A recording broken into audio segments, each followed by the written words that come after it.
Prince वेंचल नया episode. Imran की gate पास करने के बाद ब्लैक ज़ीरो ने रिसीवर उठाकर जूलिया को अहकामात देने शुरू कर दिए। इन अहकामात से फारिग होकर वो दोबारा फ़ाइल खोलकर बैठ गया। फ़ाइल में वेंचल के मुतालिक वो बेहद मुख्तसर से कवायद थे, मगर जितने कवायद थे इनमें से साफ ज़ाहिर था कि मुजरिम इंतहाई ख़तरनाक और अय्यार है।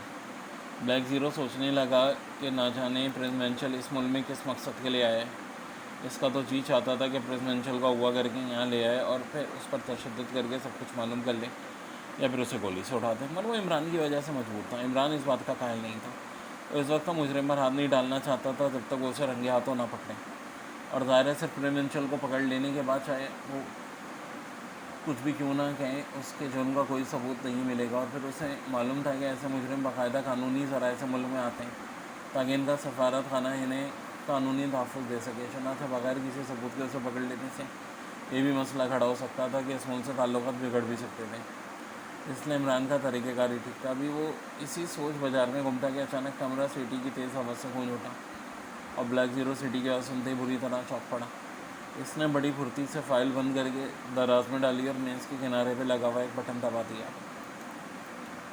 बटन दबते ही कमरे की दीवार पर लगी हुई स्क्रीन रोशन हो गई और फिर स्क्रीन पर उसे दानिश मंजिल की उगवी दीवार का मंजर नजर आने लगा, जिस पर दो आदमी कमल लगाकर चढ़ रहे थे। ब्लैक ज़ीरो के चेहरे पर मुस्कुराहट रिंग गई। वो खामोशी से स्क्रीन पर उनकी कारकर्दगी देखता रहा। दीवार पर चढ़कर इन दोनों ने छलांग लगाई और अंदर कूद गए। वो बड़े एहतियात से आगे बढ़ रहे थे। दोनों ने हाथों में रिवॉल्वर पकड़े हुए थे और इनका रुख मेन इमारत की तरफ था। जब वो इमारत के करीब पहुंचे तो ब्लैक ज़ीरो ने एक और बटन दबाया और फिर भारी भरकम आदमी का रिवॉल्वर देख कर हाथ उठा लो और ना भून दिए जाओगे। दूसरे लम्हे उसने इन दोनों को बुरी तरह टकटकते हुए देखा। वो बड़ी तेज़ी से इधर उधर देख रहे थे और फिर इन्होंने अंदाज़न एक तरफ फायर भी कर दी। और ज़ाहिर है वो किसे मारते। ब्लैक ज़ीरो उठकर तेज़ी से एक अलमारी की तरफ बढ़ना है। इसने एक छोटी सी बंदूक नुमा मशीन उठाकर मेज़ पर रख दी और फिर उसकी नाल का सरा उसने मेज़ पर लगे हुए एक प्लग में फिट कर दिया। मशीन के ऊपर एक छोटा सा डायल था। ब्लैक ज़ीरो ने इसकी सुइयाँ इधर उधर घुमाकर सेट की, फिर मशीन के ऊपर लगे हुए सुर्ख बटन की रंग के बटन पर उंगली रखकर स्क्रीन को देखने लगा। वो दोनों बरामदे के सतूनों के आड़ में चुप पड़े इधर उधर देख रहे थे। ब्लैक ज़ीरो ने डायल की एक सुई को 2 इंच से आगे किया और फिर बटन दबाया। बटन दबते ही नहीं के चंद ही मिनट बाद इसने इन दोनों को लड़खड़ाते देखा और फिर चंद लम्हों बाद वो दोनों वहीं फर्श पर ढेर हो गए। रिवॉल्वर इनके हाथ से निकल कर दूर जा गिरे थे। ब्लैक ज़ीरो ने प्लग से नाल का सिरा बाहर निकाला। अभी मशीन दोबारा अलमारी में रख दी हुई। इसकी दरवाज़ खोलकर इसने अपना मकसूद निकाल कर मुँह पर चढ़ाया और फिर ऑपरेशन रूम से बाहर निकलाया। चंद लम्हों बाद वो इन दोनों के करीब पहुंच चुका था। इसने बारी बारी दोनों को कंधे पर लाद कर मखसूस कमरे में पहुंचाया और फिर इनकी तलाशी लेने लगा। और सिवाय इन रिवॉल्वरों के जो बाहर पड़े थे, इनके पास से कोई चीज़ नहीं बरामद हुई। चुनाचा मुतमईन होकर ब्लैक ज़ीरो ने मखसूस कमरे का दरवाज़ा बंद किया और रिवॉल्वर उठाकर दोबारा ऑपरेशन रूम में आ गया। रिवॉल्वर के चैम्बर खोलकर उसने चेक किया। दोनों रिवॉल्वर गोलियों से पुरते रिवॉल्वर उसने एक अलमारी के खाने में डाल दिया और फिर ऑपरेशन रूम से निकलकर मखसूस कमरे की तरफ बढ़ गया। मखसूस कमरे का दरवाज़ा खोलकर वो जब अंदर दाखिल हुआ तो दोनों बेहोश पड़े थे। ब्लैक ज़ीरो को मालूम था कि कॉस्मिक रेस का शिकार होने वाला इस वक्त तक होश में नहीं आ सकता जब तक उसे एंटीडोट ना दी जाए। चुनाचा वो अलमारी की तरफ बड़ा बटन दबाकर उसने अलमारी के फट खोले और फिर उसमें से एक बोतल और सिरिंज निकाली। बोतल में मौजूद सर्फ रंग के सियाल को बोतल में भरकर वो एक आदमी की तरफ बढ़ा और फिर उसने वो सियाल उसके बटन बाजू में इंजेक्ट कर दिया और सिरिंज दोबारा अलमारी में रखकर बटन दबाया। खुफिया अलमारी की जगह पर स्पॉट दीवार उभर आई थी।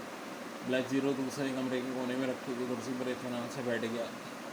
उस आदमी के होश में आने का इंतज़ार कर रहा था। तकरीबन 5 मिनट बाद उसने अपनी आंखें खोल दी। फिर चंद लम्हे वो खाली नज़रों से इधर उधर देखता रहा। फिर एक झटके से उठ खड़ा हुआ।